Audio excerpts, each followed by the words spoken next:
What you are seeing on screen now is just a sample of what I consider to be the best of boat life. And when I put these videos together with over a decade of life spent out on the canals, it's basically impossible for me to decide what I think is the best or what I think are my favourite moments of boat life.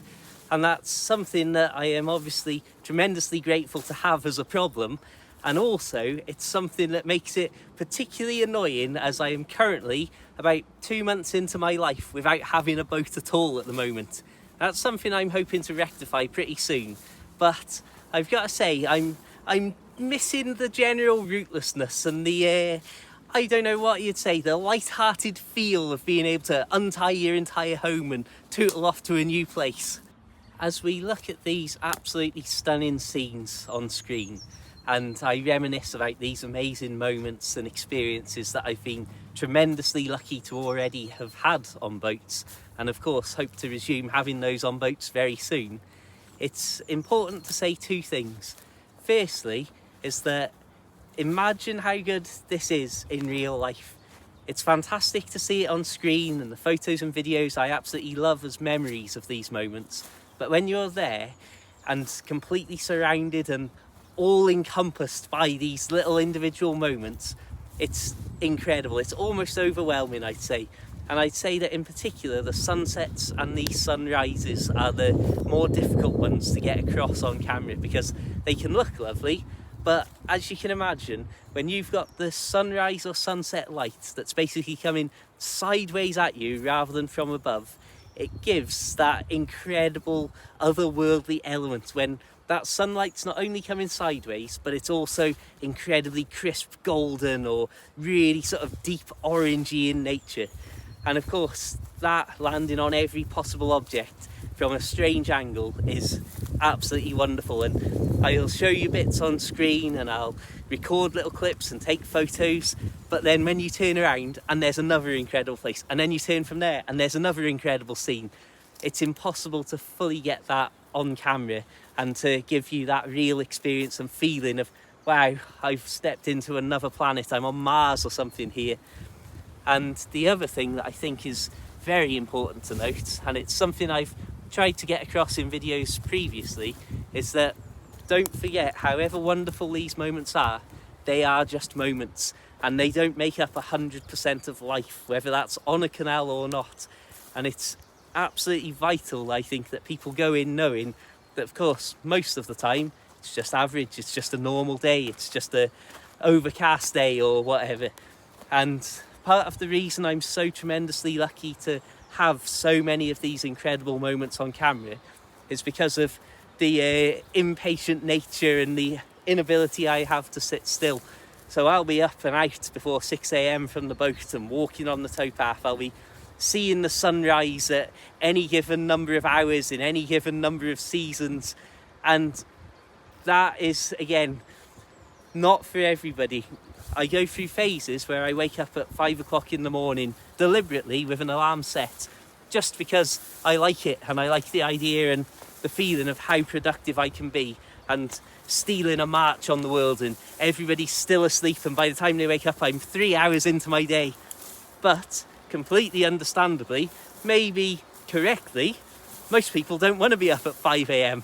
And so again, I'm tremendously lucky that I've got thousands of photos and video clips of moments that I could never describe in words, or even with the photos get people to understand what it felt like to be there.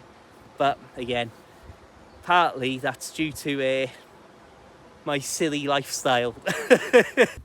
If we put my terrible personality traits to one side for just a moment, it is important to, of course, reflect on the fact that the narrowboat and the mobile nature of that as a headquarters is what gives me access to so many of these incredible locations, and to be able to be there at all of these random times of day to see the mist on the canal in the morning, or to see the sunset in the absolute middle of nowhere that even now I don't think I could point at on a map.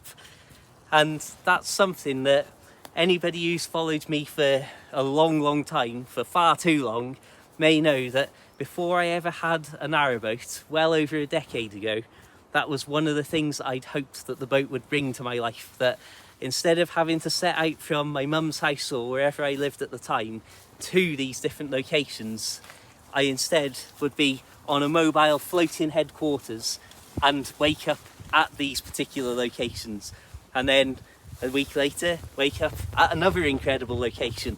And I've just realised I have walked down something that isn't a path.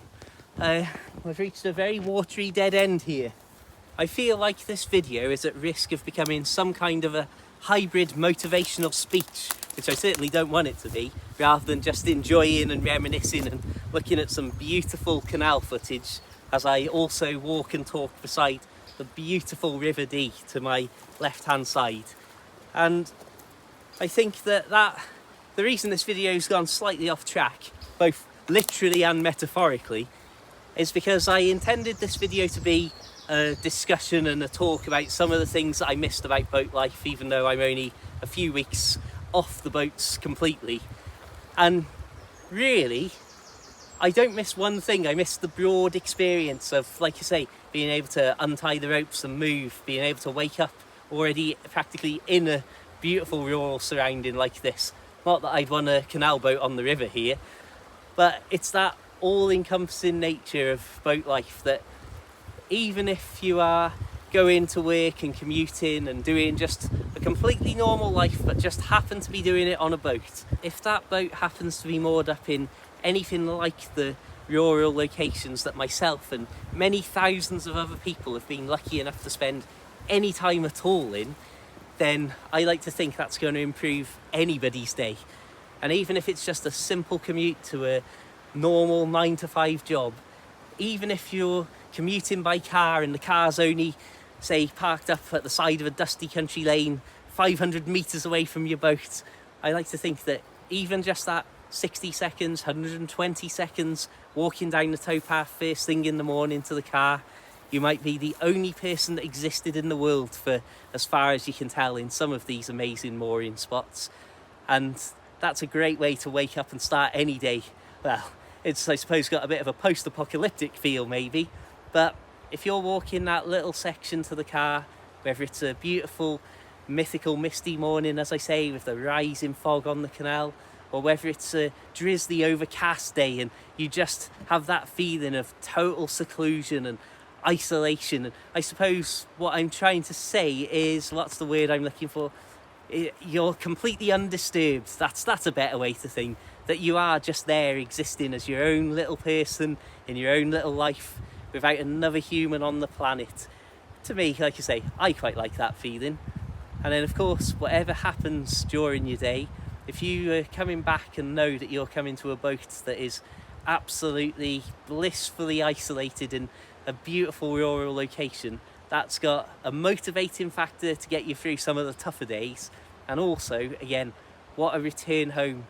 Get out of the car, slam the door shut, or me in days gone by, pedalling me bike for miles on end, but then getting within sight of that boat, especially if it was a beautiful summer's day like this, the sun beating down, you might have a few holiday boats passing by, but you're just there out in this absolutely blissful environment. And again, that I feel can't ever be a negative impact on anybody's day, whether it's a work day, whether it's just a normal day, getting odd jobs done in your home. Wonderful stuff. And that, my friends, is what I look forward to when I get another boat. Thank you so much for tuning in, my friends. I hope you've enjoyed the scenery on screen, even if you have not been interested in my nonsensical jabberings on at you. Please do, I just want to say, check out the links in the description to all my other social media platforms, because unbelievably, this month of May that this video's hopefully gone live in, I have had more views than I've ever had in any month ever, and we're only in week 2. And even more incredibly, I believe at the moment that less than 10% of that figure is actually on YouTube. So there's a lot going on all over the place online. So please do check out my other various social media platforms. And please do, if you really want to help me out, consider checking out my short books about boat life. There's a paperback collection of all of them. But what I am currently finding is that all these views coming on other platforms, the monetization is not quite as simple and straightforward as it has been on YouTube in days gone by. And so yeah, it would really help me out. But I'll say this again, I've been posting videos and making videos for years and years before I ever made a penny from them. So I'm just grateful and glad that anybody's tuning in, and there's plenty more videos to come as always. Thank you so much for tuning in, my friends. There's a helicopter about to buzz us, so I will simply say, keep it interesting, keep it boat worthy, have a fantastic day, and of course, my friends, farewell.